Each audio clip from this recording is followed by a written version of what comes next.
안녕하십니까. 칠곡경북대학교 병원 가정의학과 송지은입니다.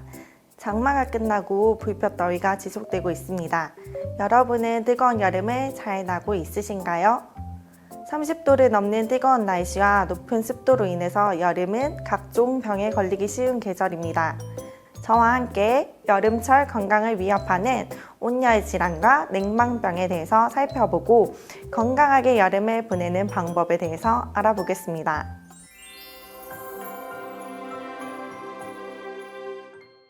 고온 환경에 장기간 노출됨으로 인해 발생할 수 있는 급성 질환을 말합니다. 일사병이라고 불리는 비교적 경미한 열탈진과 열 노출로 인해 발생하는 점은 동일하나 빠르게 조치하지 않으면 생명을 잃을 정도로 위험할 수 있는 열사병이 대표적 온열 질환입니다.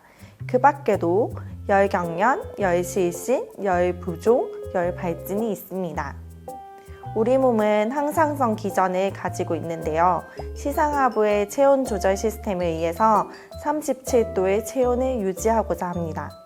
따라서 외부의 열에 의해서 체온이 37도를 넘어가게 되면 자율신경계, 특히 교감신경을 통해서 피부 혈관을 확장하고 땀 분비를 증가하여 체온을 조절합니다. 하지만 더운 환경에 장기간 노출되면 또는 운동이나 극심한 활동을 하게 되면 열 스트레스로 인해서 이러한 자율신경계의 체온 조절 시스템에 과부하가 생기게 되고 심부 온도가 올라가 온열 질환이 발생할 수 있습니다.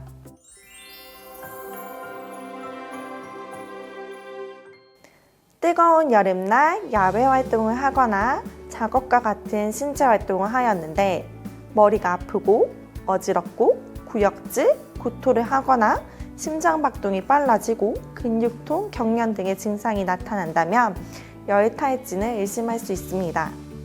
이러한 증상이 나타난다면 우선 활동을 중단하고 그늘 또는 실내의 시원한 곳으로 이동하여야 합니다.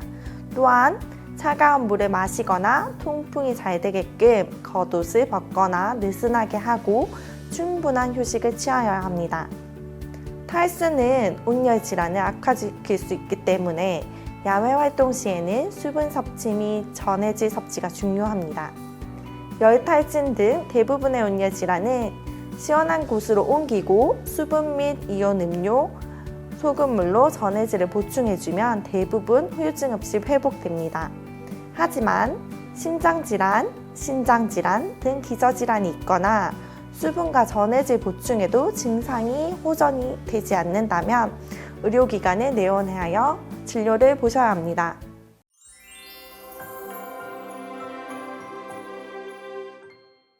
열사병은 과도한 고온의 환경에서 열 발산이 잘 이루어지지 않아서 중심 체온이 40도를 넘어가고 체온 조절 기전이 완전히 망가져서 중추신경계까지 손상되었을 때를 의미합니다. 어지러움, 두통, 오심뿐만 아니라 정신착란, 기면, 혼수, 선망, 발작과 같은 의식 저하의 증상이 특징적입니다. 열사병의 경우는 중심 체온의 상승으로 세포가 손상되게 되고 뇌, 심장, 간, 신장 등 다양한 장기의 부전을 가져올 수 있어 온열 질환 중 가장 응급 상황입니다. 치료가 늦어지게 되면 생명을 잃을 수도 있으므로 의식 저하가 나타난다면 빠르게 병원으로 옮겨 신속한 냉각 치료 및 혈액 검사, 소변 검사 등의 검사를 통하여 적절한 치료를 받으셔야 합니다. 따라서 열사병이 의심되면 먼저 119 구급대에 신고를 하고 시원한 곳으로 옮겨 찬물 샤워, 젖은 수건 등을 사용하여 신속히 심부 온도를 낮추는 것이 중요하다 기억해 두시면 되겠습니다.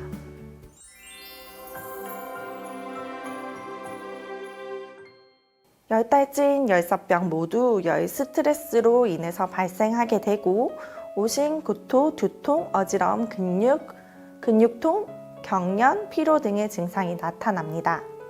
하지만 열탈진에서는 심부 온도가 37도에서 40도 정도이고 땀 분비로 인해서 피부가 축축한 모습을 나타냅니다.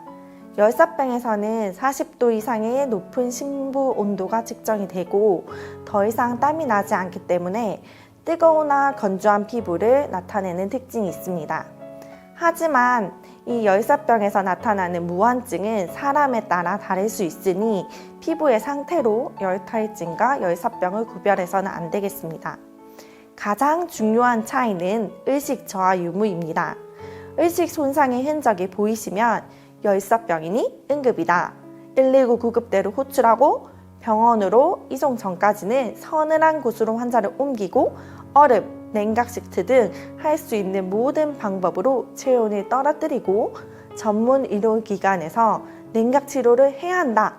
이렇게 기억해 두시면 되겠습니다.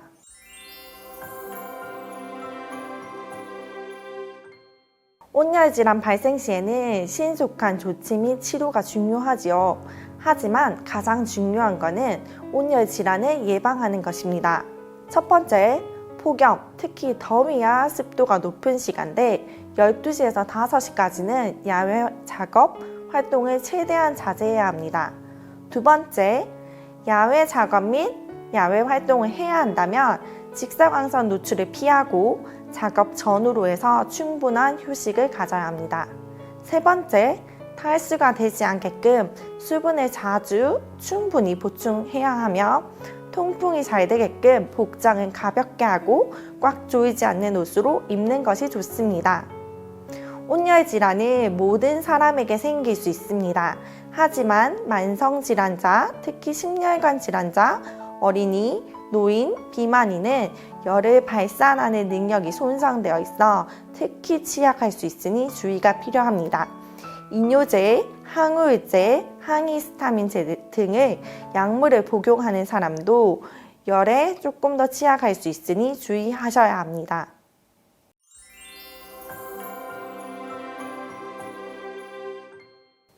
냉방병은 정식으로 정의된 의학적 질병이 아니다 보니까 명확한 진단법이 있지는 않습니다. 여름철 실내 냉방 환경에서 오랜 시간 생활하는 사람들에게서 나타나는 다양한 임상 증상을 총칭하는 명칭입니다. 주로 나타나는 증상은 경미한 감기와 비슷한 증상으로 피로, 권태감, 두통, 코막힘, 기침, 소화불량, 복통, 여성에서는 생리불순 등 다양한 증상이 나타날 수 있습니다. 온열 질환과 같이 냉방병도 신체 적응 능력이 부족한 어린이, 노인, 만성 질환자에서 쉽게 발생할 수 있습니다.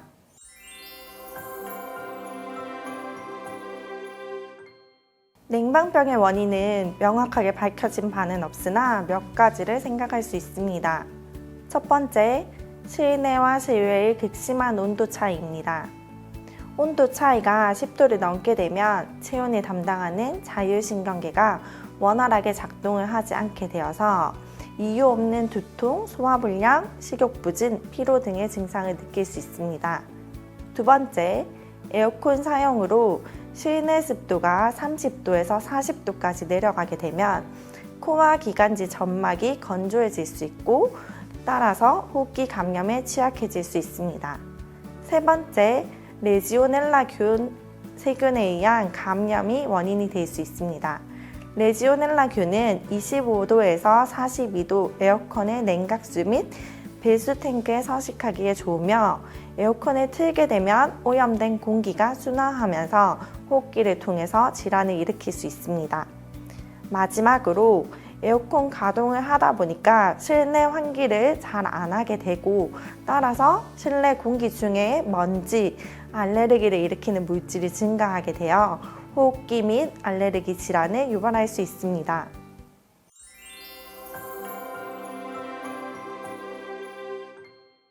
여름철 감기라고 불리는 냉방병을 예방하기 위해서는 실내의 온도차는 5도에서 8도 이내로 하고 실내 온도를 22도에서 26도 사이로 유지하는 것이 좋습니다. 2시간에서 3시간마다 창문을 열어 환기를 하고 차가운 공기가 몸에 직접 닿지 않게끔 얇은 긴 소매를 가지고 다니며 입는 것도 추천됩니다. 미지근한 물을 자주 마셔 탈수를 막고 상기도 점막이 건조하지 않게 합니다. 에어컨 필터 청소도 정기적으로 해주는 것이 좋겠으며 적어도 한 2주에 한 번은 에어컨 내부 냉각기에 먼지나 세균이 번식하지 않게끔 관리를 해야 할 것입니다. 한여름에 특별한 이유 없이 감기 증상을 느낀다면 에어컨이 지나치게 틀어 극심한 온도차에 노출되어 있는 것은 아닌지, 너무 건조한 환경에서 생활을 하고 있진 않은지, 수분 섭취는 잘하고 있는지를 확인해 볼 필요가 있겠습니다. 냉방병에 의한 증상이라면 환경 개선을 통해서 증상이 호전될 수 있습니다. 하지만 이러한 환경을 개선했는데도 증상이 지속되고 38도 이상의 고열, 기침과 같은 증상이 있다면 치료가 필요할 수 있으니 병원에 내원하셔서 진료를 보시기를 권고하고 싶습니다.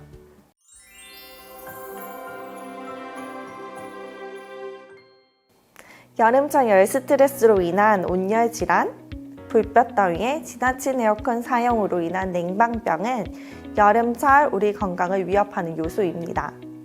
건강한 여름을 나기 위해서는 우리 몸의 체온 조절 시스템인 자율신경계를 피로하지 않게 하는 노력이 필요하겠는데요. 가급적 고온, 다습한 시간에는 야외 활동을 자제하고 실내 냉방 시에는 실내외 온도차를 5도에서 8도 이내로 하여 과도한 냉방을 피해야겠습니다. 실내 온도는 22도에서 26도 범위를 유지하고 습도는 40도 밑으로 떨어뜨리지 않기를 추천하겠습니다. 갈증이 나지 않더라도 탈수가 안 되게끔 자주 수분을 섭취해 주시고 충분한 휴식을 취해야 합니다. 제가 외래에서 환자분들한테 매번 강조하는 내용인데요. 결국은 규칙적인 운동과 수면, 신선한 채소, 과일, 단백질 위주의 균형 잡힌 영양 섭취가 건강한 여름을 나는 해법이 아닐까 합니다. 여러분의 건강한 여름을 응원합니다.